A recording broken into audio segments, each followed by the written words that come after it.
बदलते नहीं। तो आश्रय किसका लेना? जो बदले ना। अरे जो बदल जाए, आपको धोखा दे दे, उसका आश्रय लेकर क्या होगा?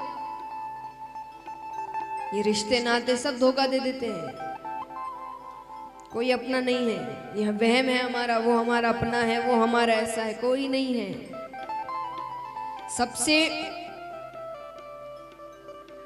सबसे बड़ा सत्य, सोचे उस समय शायद ही कोई व्यक्ति किसी के लिए झूठ बोले या गलत सोचे, पर जब किसी की मृत्यु हो जाती है तो उसके कई ऐसे अपने होते हैं, बहुत अपने, जो रो रहे होते हैं और ये कह रहे होते हैं कि उसको क्यों ले गए, मुझे क्यों नहीं ले गए। कई कह रहे होते हैं। हम सभी जानते हैं परिवार में किसी ना किसी की मृत्यु हो, या हमें भी ले जाओ। किसी दिन सच में यमराज आ गए ना, तो उसको छोड़ो, तुम चलो, बहुत जल्दी है ना, चलो। एक जाने को तैयार नहीं हो। जो वहां पर रो रहा है ना कि मुझे ले जाओ, वो इसीलिए क्योंकि उसको पता है ऐसा होने नहीं वाला। लेकिन जिस दिन ये चीजें होनी शुरू हो गई ना, कि मुख से कहते ही यमराज लेने आ गया, एक व्यक्ति नहीं कहने वाला ये लाइन, ये आप मुझसे लिखवा लो, कितना ही अपना हो। तो इतना अपना तो दुनिया में कोई नहीं जो आपके साथ ऊपर, तो इतना प्रेमी दुनिया में कोई नहीं है। सब स्वार्थ के रिश्ते हैं।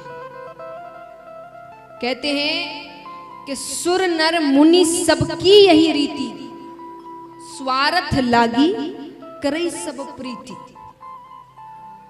कि सबकी एक ही रीति है, जब स्वार्थ होता है तब सबका प्रेम जागता है। स्वार्थ खत्म, प्रेम खत्म। लेकिन इन सब में सिर्फ एक ऐसा रिश्ता है जो स्वार्थ का नहीं है, उनकी तरफ से। हमारी तरफ से तो वो रिश्ता भी स्वार्थ का है। भगवान को भी मनाने तभी जाते जब कोई काम होता है, वरना कोई भगवान को याद नहीं करता। ऐसा ही नहीं कहते हारे का सहारा। एक बात बताइए, भगवान कैसे नाम रखे गए? हारे का सहारा या दुख का साथी क्यों कहा गया है? सुख का साथी क्यों नहीं? बताओ, सुख का साथी क्यों नहीं है? सुख में कोई याद ही नहीं करता। महाभारत में आई ऐसी इतनी बातें होंगी, या तो पहले आप शांत होइए।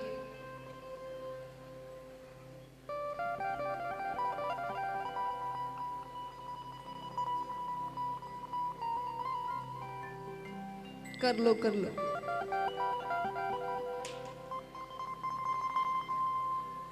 देश संभालने की बातें होंगी जरूर।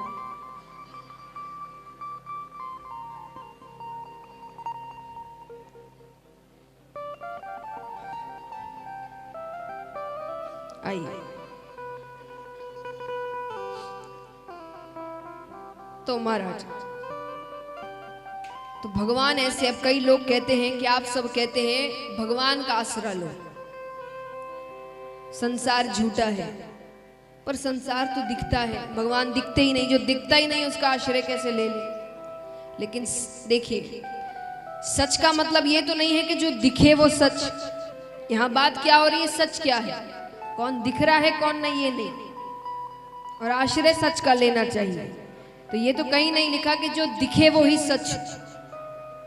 और संसार सच कैसे नहीं है, उसका भी उदाहरण आता है कि जो चीजें बार बार बदलती जाए वो सच नहीं है। अब अगर संसार का आश्रय मानते, संसार क्या है? धन दौलत, नाम शोहरत, रिश्ते नाते, ये सब कुछ संसार है। एक छोटा सा बच्चा है, उसके सामने 1 करोड़ रुपए रख दो और कुछ खिलौने रख दो, वो क्या उठाएगा? जोर से कहिए। खिलौने। आप क्या उठाएंगे?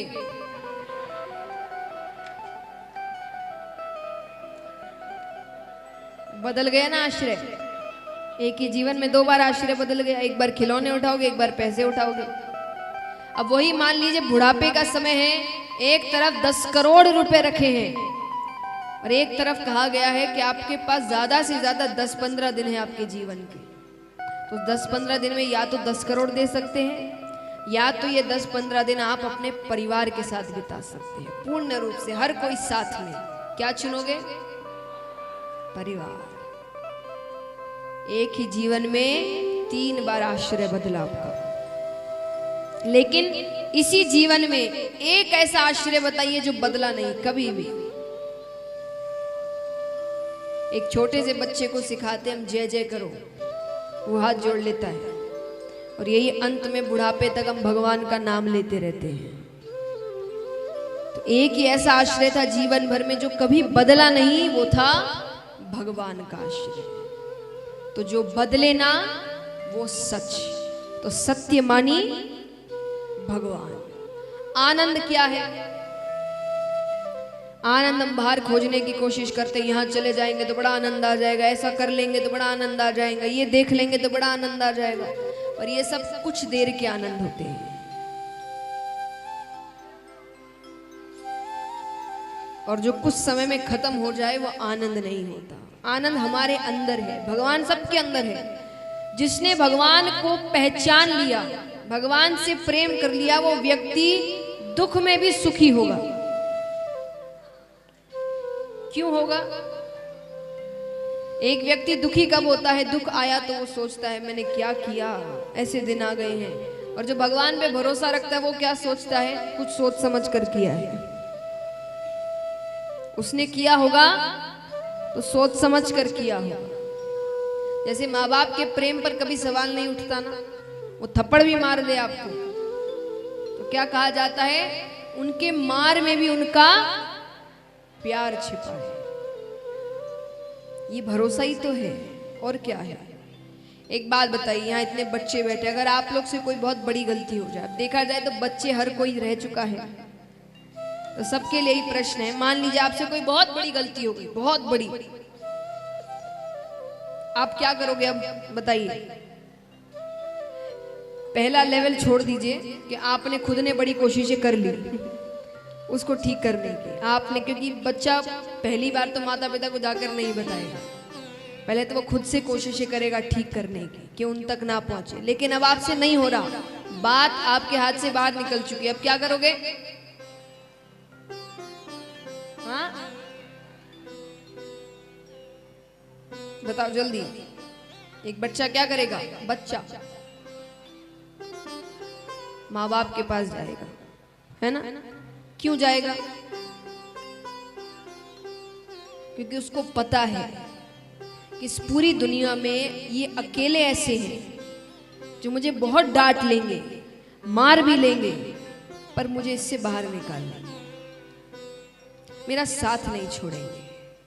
और पूरी दुनिया उस बात को और बड़ा करके मुझे और नीचे गिरा देगी। ये भरोसा होता है ना माँ बाप पे। अब जिसमें पता है कि गलती की है तो मार भी पड़ सकती है, परिणाम भी भुगतना पड़ेगा, तो भगवान भी तो परिणाम ही देते हैं। जो दुख है वो क्या है? वो परिणाम है हमारे, हमने कुछ गलती करी है, कोई ना कोई तो गलत काम किया है जिसका परिणाम, जिसकी सजा मिल रही है। तो जो भरोसा माँ बाप पे रखते हो कि बड़ी से बड़ी गलती हो जाए लेकिन पता है वो जो करेंगे सही करेंगे, वो भरोसा भगवान पर रखो। क्योंकि आजकल वो भरोसा खत्म होता जा रहा है। यहाँ एक काम ना हो और लोग भगवान बदल ले, एक काम नहीं होता तो भगवान बदल ले। यहाँ काम नहीं हो रहा, दूसरी जगह प्रसाद चढ़ाते हैं, ये देवी नहीं मान रही, वो देवता के पास जाते हैं। ऐसा तो भरोसा है हमारा भगवान पे, मानो वो जैसे हमारे ही काम करने बैठे हैं, उनको और कोई काम ही नहीं है। और वही उनको समय देने का समय आता है तब, खास करके पुरुष वर्ग के लिए है ये, क्योंकि कई पुरुषों को कहते हुए सुना है जब उनको कथाओं का निमंत्रण दिया जाता है तो वो जवाब देते हैं संडे के दिन आएंगे। क्यों? उस दिन छुट्टी है। मान लीजिए कभी ऐसा हो ना भगवान, लेकिन कभी आप पर कोई संकट आया और आप भगवान को पुकार रहे हैं रो कर खूब, भगवान मेरी रक्षा करो। भगवान बोलेंगे संडे के दिन आना, उस दिन मेरी छुट्टी होगी। अच्छा लगेगा आपको? उनको अच्छा लगता होगा। ये काम कराते वक्त तो कैसे चाहते हैं कि मैं एक पैर पे खड़ा रहूं इनके लिए, और मुझे समय देने के समय ये अपने अनुसार मुझे समय देते हैं कि हम खाली होंगे तो समय देंगे। पूरी दुनिया से पहचान बनाने में लगे पड़े हैं हम। यहाँ हर व्यक्ति चाहता है बड़े बड़े लोगों से पहचान बने, बनाते ही है। सभी कोशिशें करते होंगे यहाँ पर पहचान बनाने की, उससे रिश्ता बना रहे हैं, ऐसे लोगों से रिश्ता बना रहे हैं, बातें कर रहे हैं। क्यों करते हैं हम सब बताइए? क्योंकि एक साधारण चीज है, हर व्यक्ति करता है। क्यों करते हैं हम किसी लोगों से, बड़े बड़े लोगों से पहचान क्यों बनाते हैं बताइए? क्योंकि सब करते हैं ये चुपचाप बैठने से कुछ नहीं होगा, ये काम सब करते हैं। बताइए क्यों बनाते हो बड़े बड़े लोगों से पहचान? सही आंसर नहीं है एकदम।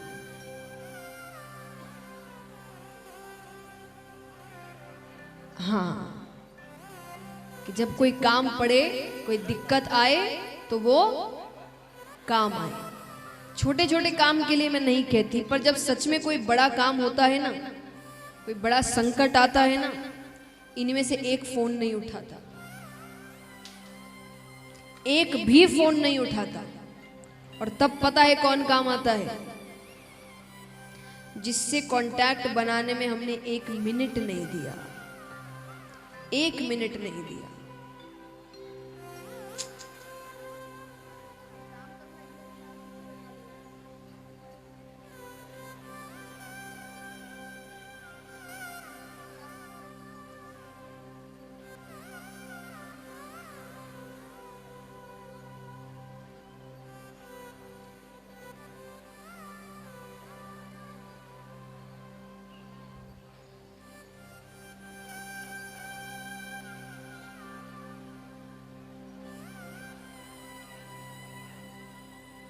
तो जब सच में संकट के दिन आते हैं, तब एक ही व्यक्ति काम आता है जिससे संबंध बनाने में आपने बिल्कुल समय नहीं दिया। तो अगर संबंध बनाना है किसी से, तो इस दुनिया का सबसे बड़ा सेठ तो यही है। एक बात हमेशा याद रखना, इससे दूर रहोगे तो दूसरे सेठों के पास जाना पड़ेगा, इसके पास रहोगे तो दूसरे सेठ आपके पास आएंगे। ये सच है, ये भी अनुभव से बता रही हूं। इसके बिना रहोगे तो दूसरों के पास जाना पड़ेगा, और इसके साथ रहोगे तो दूसरे आपके पास आएंगे। ये कृपा है इनकी। तो महाराज, और तापत्रय विनाशाय श्री कृष्णाय वयम नमः। 3 तरह के ताप होते हैं जो सांसारिक जीवन में जीते हैं, उन सभी के दैहिक, दैविक और भौतिक। भगवान इन तीनों तरह के तापों से हमें मुक्त करते हैं। लेकिन मुक्त कैसे करें, उनकी कृपा कैसे हो, भगवान को अपने वश में कैसे करें, भगवान को अपना कैसे बनाएं, भगवान की कमजोरी क्या है? पता है किसी को यहाँ पर भगवान की क्या कमजोरी है?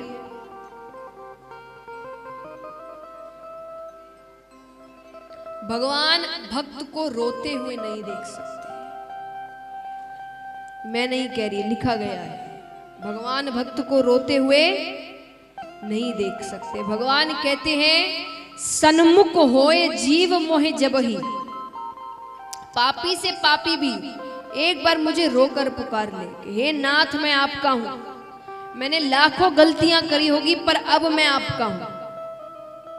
कि सन्मुख होए जीव मोहे जबहि, जन्म कोटि अदना सही तबहि। मैं जन्मों जन्मों के उसके करोड़ों पाप वही नष्ट कर देता हूं, बस वो एक बार मुझे पुकार ले रोकर। ये भगवान की कमजोरी है। तो भगवान की कृपा चाहिए तो उनको रोकर पुकारो। तो इस प्रकार भगवान का स्वरूप बताया गया है। अब हम जानते हैं सुखदेव जी के अवतार की कथा, क्योंकि ये कथा देखी जाए तो कल से हम सभी सुखदेव जी के मुख से ही सुनेंगे। आज थोड़ा इधर उधर 2-3 जगह से सुना है, कल से सुखदेव जी हमें ये कथा सुनाएंगे। तो सुखदेव जी के अवतार की कथा अलग अलग शास्त्रों में अलग अलग ढंग से बताई गई है, पर दंत कथा के अनुसार एक बार ब्रह्मा जी ने ब्रह्मलोक में एक सभा का आयोजन किया और उसमें सभी देवी देवता यक्ष गंधर्व किन्नर सब आते हैं। जैसे सभा यानी जैसे बड़ी बड़ी ऑफिसेज होती तो मीटिंग्स होते हैं ना वहाँ पे कि काम कैसे आगे बढ़ाएं, अब और नया क्या करें, तो मीटिंग में काफी लोग बैठते हैं। तो ये ऊपर भी होती है, ऊपर ही दुनिया चला रहे, वहां मीटिंग्स नहीं होगी, अब नया क्या करें, ऐसा चल रहा है दुनिया को ठीक कैसे करें, वहां ऊपर भी ये सब काम होते हैं। तो ब्रह्मा जी ने एक सभा का आयोजन किया, सब बैठते हैं। तो ब्रह्मा जी ने वहां एक प्रश्न पूछा कि 3 लोक 14 भुवन में सबसे महत्वपूर्ण कीमती वस्तु क्या है। अब सब अपनी अपनी राय दे रहे हैं, कोई कहे कि हीरा, कोई कहे सोना स्वर्ण, कोई कहे चांदी। अब वहां ऋषिगण भी बैठे थे, उन्होंने कहा ये सबसे कीमती तो नहीं है, ये बहुतों के पास मिलेगी, यहां भी कईयों के पास होगी सोने की वस्तु। किस किस के पास है, हाथ उठाना।